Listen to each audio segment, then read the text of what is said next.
नमस्कार दोस्तों। ये डेटा क्या कहता है कि एक नए एपिसोड में आप सब लोगों का स्वागत है। मैं हूं Ajay Prakash. The following economy of our country यानी कि हमारे देश की गिरती अर्थव्यवस्था, इस बारे में मैंने पिछले हफ्ते एक एपिसोड किया था जिसमें मैंने मोदी जी के पीरियड को कंपेयर किया था मनमोहन सिंह के पीरियड से। और इसी का दूसरा भाग मैं आज यहाँ पर प्रस्तुत कर रहा हूँ। अगर आप लोगों ने पिछले हफ्ते का कार्यक्रम नहीं देखा तो मैं उसका लिंक नीचे डिस्क्रिप्शन में भी छोड़ रहा हूँ और इधर भी ऊपर मैं छोड़ दूंगा। इस एपिसोड के अलावा मैंने एक और एपिसोड किया था पिछले महीने जिसका शीर्षक था क्या देश में डॉलर खत्म होते जा रहे हैं, एपिसोड नंबर 113। और जब मैंने ये एपिसोड किया था तो बहुत लोगों ने आपत्ति जताई थी कि आप क्या बात करते हैं, हमारे पास foreign exchange reserve 600 billion dollar हैं और आप कह रहे हैं देश में डॉलर खत्म होते जा रहे हैं। तो आप लोगों से निवेदन है कि आप एक बार ये एपिसोड भी देख लीजिए, क्योंकि फॉरेन एक्सचेंज रिजर्व्स होने का ये मतलब नहीं होता कि हर काम के लिए हमारे पास एक्सचेंज या डॉलर्स उपलब्ध होते हैं। तो आज का एपिसोड इसी पॉइंट से मैं शुरू करता हूँ। हमारे देश के फॉरेन एक्सचेंज रिजर्व्स की स्थिति थोड़ी सी चिंताजनक होती जा रही है। पिछले साल हमारे टोटल इंपोर्ट्स 911 बिलियन डॉलर्स के थे और आईएमएफ के मुताबिक किसी भी देश को 3 महीने का कैश रिजर्व रखना होता है अपने इंपोर्ट्स के लिए। इधर ये भी सुनने में आया है कि जो लोग बाहर विदेशों में घूमने जा रहे हैं उनको डॉलर्स एक्सचेंज कराने में थोड़ी सी दिक्कत आने लगी है। ये बात मेरे एक मित्र ने भी बताई और इधर पिछले एक आध हफ्ते से ही जो यूट्यूबर्स हैं वो भी इस बात को बता रहे हैं कि डॉलर्स मिलने में थोड़ी सी मुश्किल आ रही है। आईएमएफ के इस रूल के मुताबिक 3 महीने का रिजर्व रखना पड़ता है। इसके अलावा जितनी भी शॉर्ट टर्म डेट है जिस किसी भी देश की, वो भी आपको अपने रिजर्व में अलग रखनी पड़ती है। तो एक छोटा सा कैलकुलेशन मैं आपको दिखा देता हूँ। पिछले साल हमारा 911 बिलियन का इंपोर्ट था, इस साल मैं 1000 बिलियन मान के चल रहा हूँ। 3 महीने का इंपोर्ट की वैल्यू होती है 250 बिलियन। इंडिया की शॉर्ट टर्म एक्सटर्नल डेट इस वक्त 125 बिलियन डॉलर है। तो टोटल हमारे जितने रिजर्व्स हैं फिलहाल वो हैं 593 बिलियन, 593 बिलियन डॉलर। तो इसमें से अगर हम ये घटा दें तो हमारे फॉरेन एक्सचेंज बचते हैं 218 बिलियन के। याद रखिए ये पूरा कैश नहीं होता है। रिजर्व्स में एसडीआर होते हैं, स्पेशल ड्राइंग राइट्स आईएमएफ के, गोल्ड रिजर्व्स होते हैं और एनआरआई डिपॉजिट्स होते हैं। उधर हमारा करंट अकाउंट डेफिसिट भी 35 से 40 बिलियन डॉलर प्रति क्वार्टर का बना हुआ है। तो इसी वजह से मैं ये मान रहा हूँ कि हमारे फॉरेन एक्सचेंज रिजर्व्स की हालत थोड़ी सी चिंताजनक है। ये अभी गंभीर स्थिति में नहीं पहुंची है, लेकिन मेरे को सरकार की तरफ से कोई भी कदम ऐसा नज़र नहीं आ रहा है जो इस बात को वो एड्रेस कर रहे हैं। थोड़ा सा आप समझ लीजिए कि मनमोहन सिंह जी के टाइम से लेकर और अभी प्रधानमंत्री मोदी के टाइम तक करंट अकाउंट डेफिसिट किस तरह से ये बदला है। 2014 के जब चुनाव होने वाले थे उस समय हमारा करंट अकाउंट डेफिसिट घटकर 2 से 3 बिलियन डॉलर के बीच तक आ गया था। उससे पहले एक साल 2013 में ये 20 बिलियन डॉलर्स रह चुका था।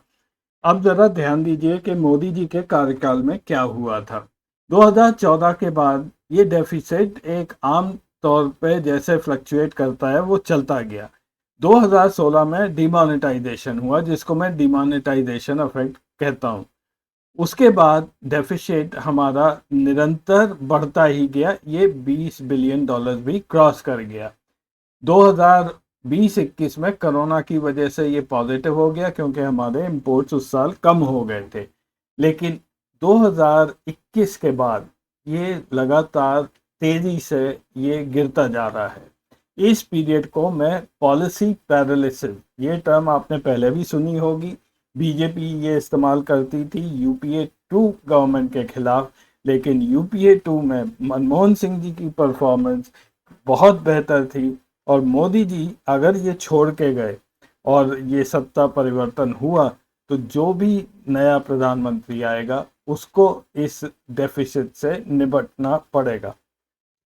तो ना केवल हमारा फॉरेन एक्सचेंज रिजर्व्स कम होता जा रहा है, करंट अकाउंट डेफिसिट बढ़ता जा रहा है, हमारे देश में फॉरेन डायरेक्ट इन्वेस्टमेंट यानी कि जो निवेश बाहर के देशों से हिंदुस्तान में आता है वो भी कम होता जा रहा है।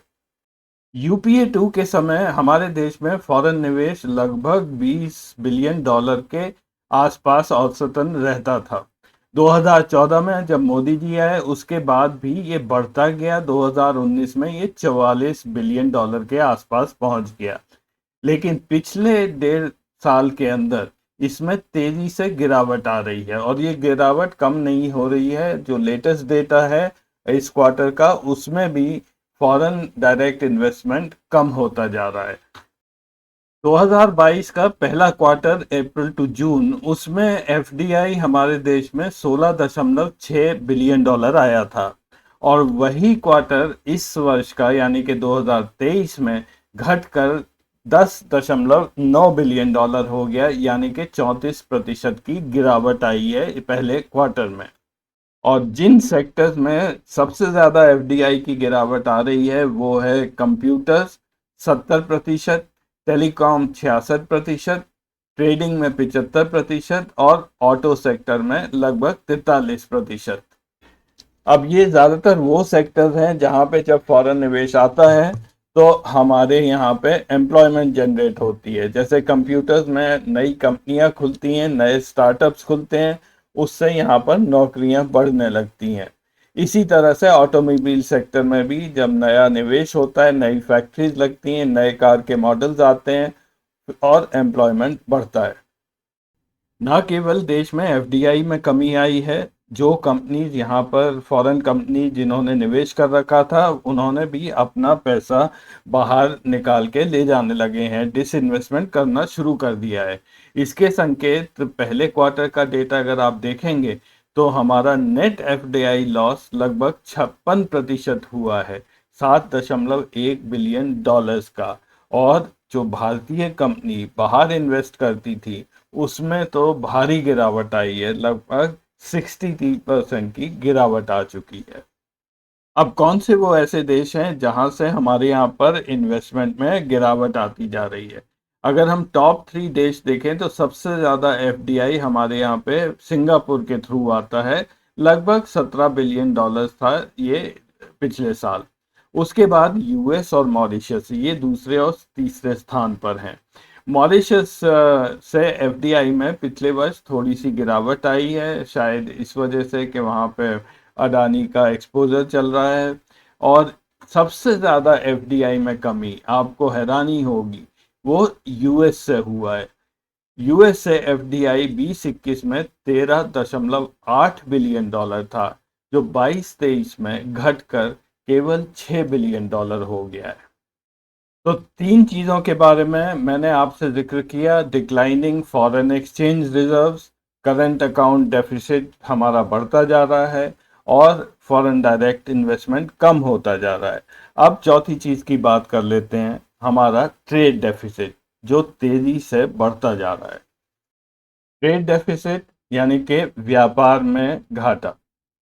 हमारी सरकार ये आपको ज़रूर बताएगी कि पिछले वर्ष 2022 में हमारा एक रिकॉर्ड एक्सपोर्ट हुआ है। हमारा टारगेट 750 बिलियन डॉलर का उससे ज़्यादा हुआ है, लगभग 760 बिलियन डॉलर। लेकिन ये फिगर आप आइसोलेशन में अकेले नहीं इसको देखें, इसको as a percentage of GDP देखना ज़रूरी है, जो असली हालत बताता है। सबसे ज़्यादा export as a percentage of GDP हमारे 2013 में हुए थे, लगभग 23%।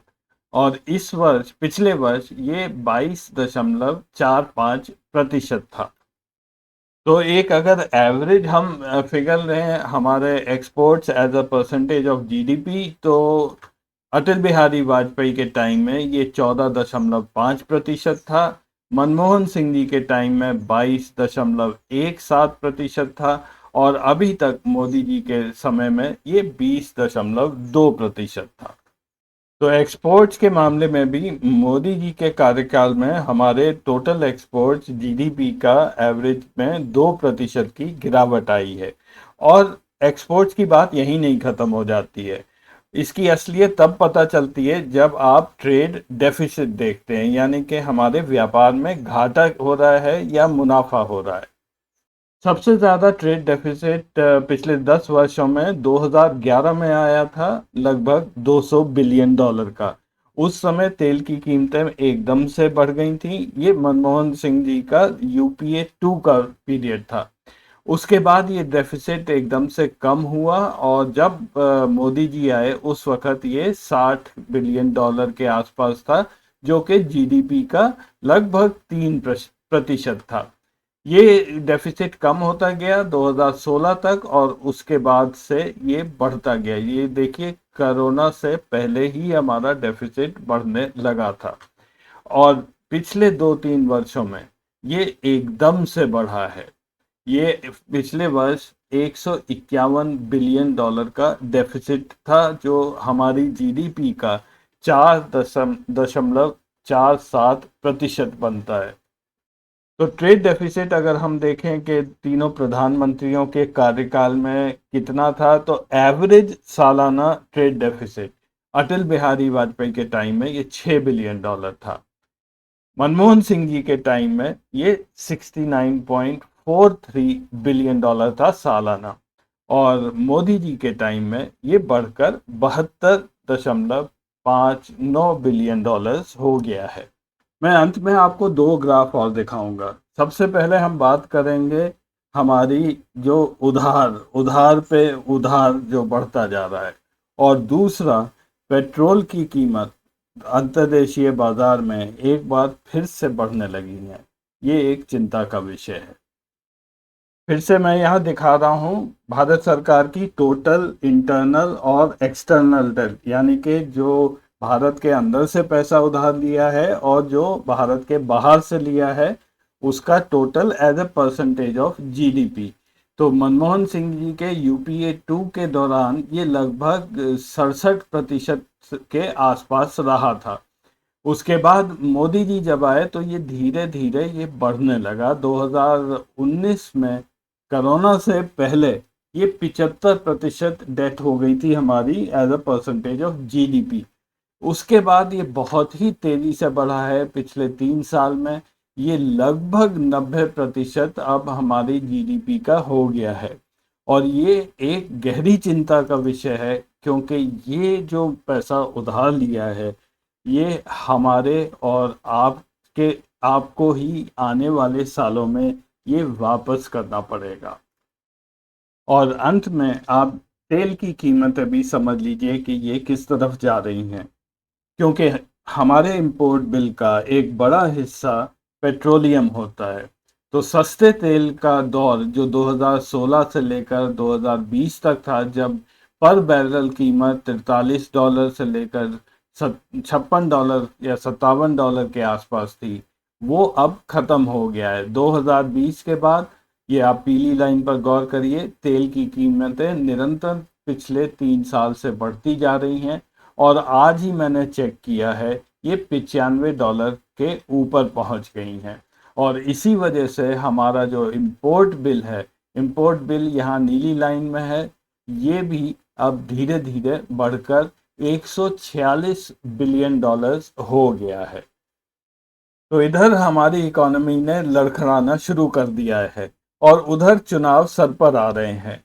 हर पार्टी अपने वोटर्स को खुश करने के लिए कुछ ना कुछ सब्सिडी की बात करती रहती है। यहाँ तक कि मोदी जी ने भी गैस सिलेंडर की कीमतें ₹200 से कम कर दी, जबकि अंतर्राष्ट्रीय बाजार में इस वक्त गैस और पेट्रोल की प्राइसेस बढ़ रही हैं।